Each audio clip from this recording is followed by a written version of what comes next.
তিনিটা বিশেষ পদক্ষেপ আমি আৰম্ভ কৰিছো। প্ৰথম পদক্ষেপটো হ'ল যে এস্কালেশ্যন। আজি আপোনালোকে জানে যে বহুত সময়ত ৰেভিনিউ ৰিলেটেড মেটাৰ্ছবিলাক কোনোবা এজন বিষয়াৰ তাত প্ৰয়োজনীয় সময়তকৈ বেছি দিন তেওঁলোকৰ টেবুলত পৰি থাকে।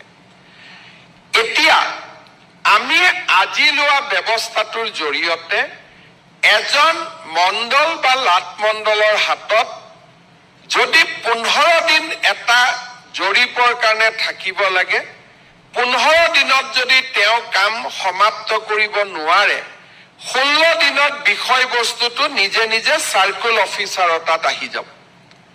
অৰ্থাৎ প্ৰাইভেট কোম্পানীত যেনেকে এস্কালেশ্যন মডেলে কাম কৰে, সেই ধৰণে ইয়াতো এস্কালেশ্যন মডেলে কাম কৰিব।